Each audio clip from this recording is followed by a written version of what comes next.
ஏரல் அருகே 40 ஆண்டுகளாக அடிப்படை வசதிகள் செய்து தரப்படாததை கண்டித்து பொதுமக்கள் வீடுகளில் கருப்பு கொடி கட்டி தேர்தல் புறக்கணிப்பு போராட்டத்தில் ஈடுபட்டு வருகின்றனர்.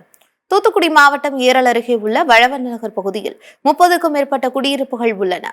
இங்கு கடந்த 40 வருடங்களுக்கு மேலாக வீட்டு தீர்வை ரசீது, இறப்பு சான்றிதழ், சுடுகாடு போன்றவை வழங்கப்படவில்லை என்று கூறப்படுகிறது. இதுகுறித்து பலமுறை புகார் அளித்தும் நடவடிக்கை எடுக்காமல் அதிகாரிகள் தங்களை அழைக்கழிப்பதாக அப்பகுதி மக்கள் குற்றச்சாட்டு தெரிவித்து வருகின்றனர். இந்த நிலையில் தங்களது கோரிக்கைகளை உடனடியாக நிறைவேற்றவில்லை என்றால் நாடாளுமன்ற தேர்தலை புறக்கணிக்கப் போவதாக கூறி வீடுகளில் கருப்பு கொடி கட்டி போராட்டத்தில் ஈடுபட்டு வருகின்றனர்.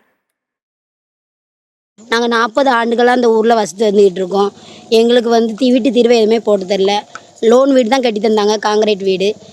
வீட்டு தீர்வை கேட்க போனால் கடைநடைக்கு போனோன்னா தெந்திரிப்பறன்னு சொல்லுதாங்க, தெந்திரிக்கு போகிறக்கு போனால் கடைநடைன்னு சொல்லுதாங்க.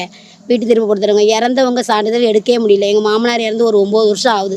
அவருடைய இறந்த சர்டிஃபிகேட் கேட்டால் இல்லை, பதிவு பண்ணலை, உங்களுக்கு கிடையாது, உங்கள் பஞ்சாயத்தில் எதுவுமே சேர்க்கலை, உங்களுக்கு கிடையாதுன்னு சொல்லுதாங்க. அது கேட்க போனால் தர மாட்டேங்காங்க. அப்போ ஸ்கூலில் நாங்கள் என்னத்தை கொடுக்க முடியும்? பிள்ளைகள் படிப்புக்கு எங்களுக்கு அது முக்கியமாக தேவைப்படுது. எனக்கு எந்த அடிப்படை வசதி இல்லையோ அதை எல்லாத்தையும் எங்களுக்கு பண்ணி தரணும். கவர்மெண்ட் பண்ணி தந்தால் மட்டும்தான் ஓட்டு போடுவோம். 56 ஓட்டு இருக்குது. ஒரு 20 குடும்பம் வசிக்கும். எங்களுக்கு இந்த 56 ஓட்டு இருக்கிறனால நாங்கள் ஓட்டை புறங்கடிக்கோம். நீங்கள் எங்களுக்கு இதை வீட்டு தீர்வை சரி பண்ணி தந்தால் மட்டும்தான் நாங்கள் ஓட்டை போடுவோம், போடவே மாட்டோம்.